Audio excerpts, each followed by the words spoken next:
Okay, guys, this is the 2011 higher level question C2 structural forms. Okay, so it's I'll read the question there quickly. The 3D graphic on the right shows an office chair with a support cushion attached. The cushion, which is designed to allow air movement, is the form of hyperbolic paraboloid. Right. Outline a shape is formed by A, B, C, D. There. Okay. A hyperbolic paraboloid surface A, B, C, D. The perimeter and elevation is a portion of a semi-ellipse. Here's the semi-ellipse, and its major and minor axes are given. So you remember, everything is a scale is 1:2, so it's half the size of what's on the drawing. So there you've got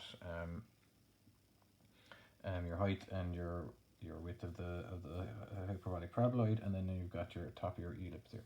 So now I only drew, what I did was I actually drew the full semicircle here, but I'd say if you draw your quarter of your, we'll say, a major circle here and your minor circle here, there's a big difference between them, and then you find the 2 points here the normal way, and then just mirror them across to get here, and mirror that one across to get here, and then draw your semi-ellipse like that. I think that'd be the easiest way to do that.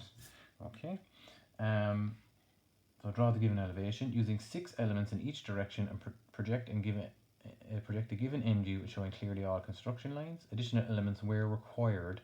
This is an important one here. Additional elements where required should be used to establish accurate curves. That I'll come to there now in a minute. Okay. Determine the curvature of the surface along the line SS, which is here.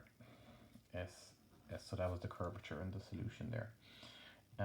Alright, so let's go through the drawing here. So I drew everything out according to the measurements. So you get your baseline here, you join them up to the top, you get your height along here from BD, you get it all from the drawing, okay, and then that'll get you your point BD here, and there it is in the end view.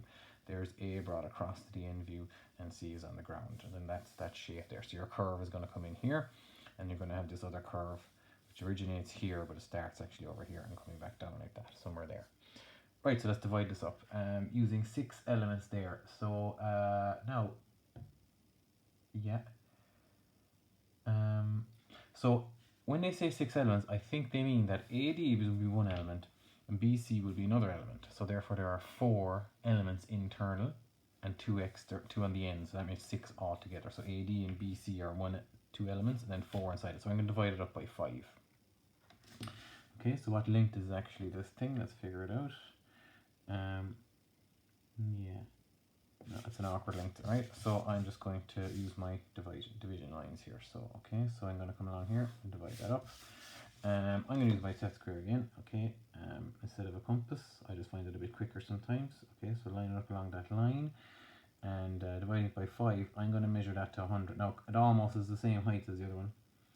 So actually, when you think about it, I just realised that the height difference from here to here, okay, is 100.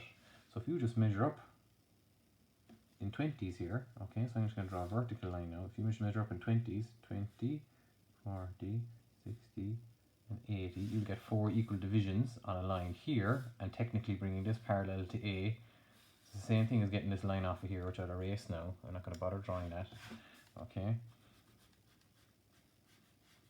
Okay, so a vertical line there, in this case, allows you to divide that up, and I'll just come across then.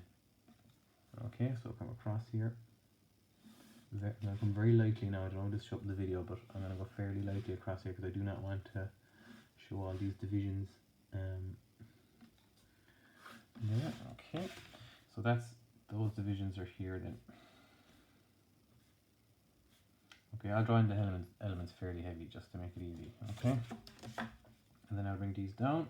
Again, I'm not going to draw the full lines because the thing has enough lines in it already. Okay, so oops, missed one. Here, here, here, and there. Okay, so 1, 2, 3, 4, and I'll do the same here. 1, 2, 3, 4, and then I'll go 5, 6, 7, 8, 5, 6, 7, and 8. Okay, and then I just simply join my elements to each other. Okay.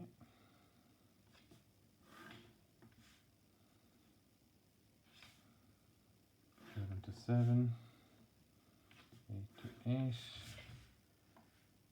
4 to 4, and so on. Okay, so that's my mesh there of elements for the hyperbolic paraboloid. This is another drawing now where it's a case of extending extending your elements out to hit a curve that you've already drawn. Okay, now we'll get to the extra element in a minute. Okay, so let's just work out this section here. Okay, so the first thing you can actually do is extend AD out. Okay, like that, and that'll get you this point here. And feeling now I'm going to come in on top of my own. I might rub that out just to be safe. Okay. A bit of forethought would have helped. Drew that in heavy now. No. Okay, so let's bring this point across. Okay. Like that. And then just extend AD out to there. And that will get you a starting point here. Okay. And just do the exact same for 4. Across. And of course I didn't draw the elements across in the in view, so I better do that.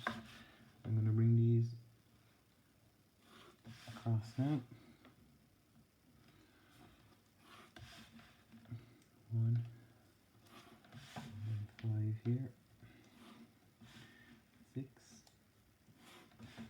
7 and 8. Okay, so this is 5, 4, 6, 3, 7, 2, 8, 1, and then this is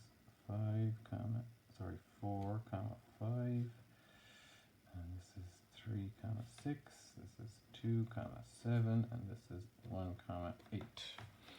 And then we just join up 1 to 1, and so on. Okay, could have done that a bit better. 7 to 2, 3 to 6, 5 to 4. And that's how you draw your curve then, is tangential to all of those lines. Like that. Okay, so that's your hyperbolic curve. Could have been a bit smoother there to start. Okay. Again, it's not great there now. Anyway, but the outer curve is the harder part to split out here. Alright, so we're going to figure that out now.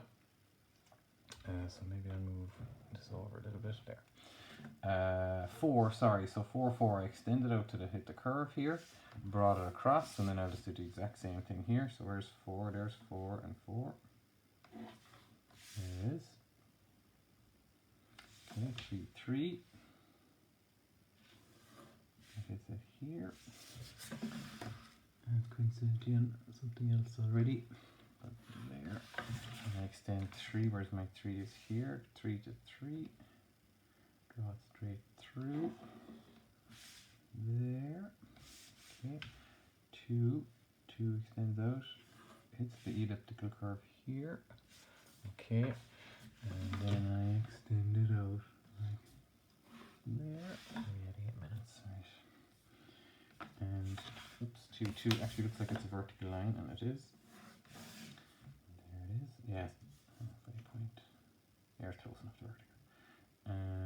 There, and 1, 1. Okay.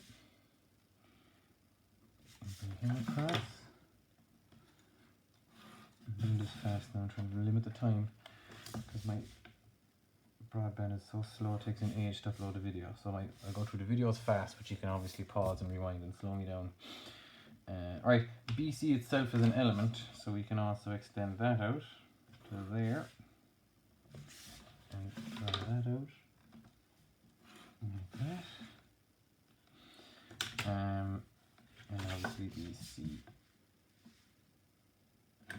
There, okay.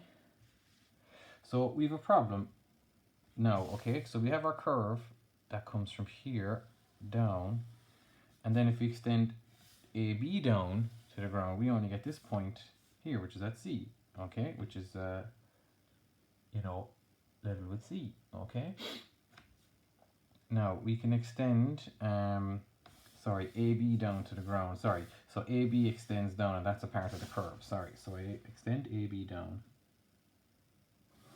there, and that gets us the end of the curve. So actually it goes from here right through here, but we've got a big gap here and we've no way of getting a point on the curve from over here as the drawing exists. Okay, so what they did on the solution is, if you extend up, you just grow the actual parallelogram, okay, not the parallelogram, the quadrilateral of A, B, C, D, okay? So you extend up A and extend up B, alright?